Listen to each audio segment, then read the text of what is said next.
मुरगुडचे माजी नगराध्यक्ष राजेखान जमादार यांच्या कार्यकर्त्यांनी मुरगुडमध्ये दहशत माजवत एका तरुणाला काल मारहाण केली आहे। या प्रकरणी तरुणाचे नातेवाईक आज पोलीस ठाण्यात तक्रार दाखल करण्याचा प्रयत्न करत होते, परंतु त्यांच्यावर कमालीचा दबाव आल्याचं दिसून येतंय। ते राजेखान जमादारने मुलं पाठवून आमच्या मुलग्याला मारलं। म्हणजे कशाबद्दल म्हणायचं, तुमचा कसला वाद हो? आमचा पलीकडे आमच्या पाहुण्यांचा आणि आमचा वाद होता। ह्यांनी येऊन तोंड घालून पोरं पाठवून देऊन आम्हाला मारहाण केली। ही आहे मुरगुडमधील एका महिलेची कैफियत।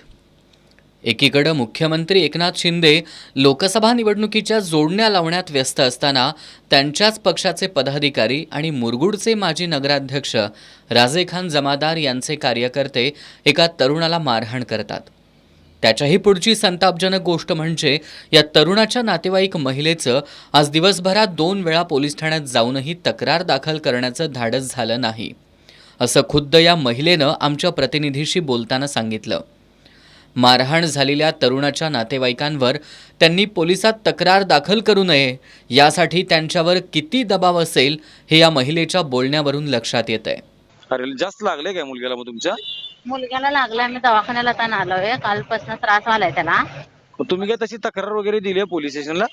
तक्रार अजून दिलेली नाही, कारण आम्ही त्याच ह्याला मनस्थितीत नाही आहे त्या, कारण बहिणीला मला आणि त्याला मारहाण केली, जास्त मुलग्याला केली। आमच्या त्याला थोडं लागले की त्याची अँजिओग्राफी झाली आहे, ते मारल्यामुळे त्याच्या नाकाकडनं रक्त सुटले।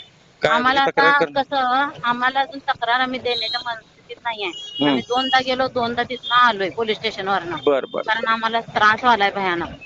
आमच्या प्रतिनिधीनं पोलीस ठाण्याच्या आवारात जाऊन प्रत्यक्ष भेट घेतली। त्यावेळी सुद्धा तरुणाची नातेवाईक महिला घाबरलेल्या अवस्थेत होती।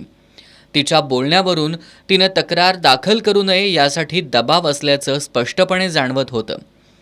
एकीकडे जखमी तरुणावर उपचार करणं गरजेचं असताना आणि दुसरीकडं अन्याय होऊन सुद्धा तक्रार दाखल करता येत नसताना या कुटुंबाला न्याय मिळणार की नाही अशी परिस्थिती निर्माण झाली आहे। खरं तर मुख्यमंत्री एकनाथ शिंदे हे राज्य सर्वसामान्यांचं आहे, मी सर्वसामान्यांचा मुख्यमंत्री आहे असं जाहीरपणे सांगतायत।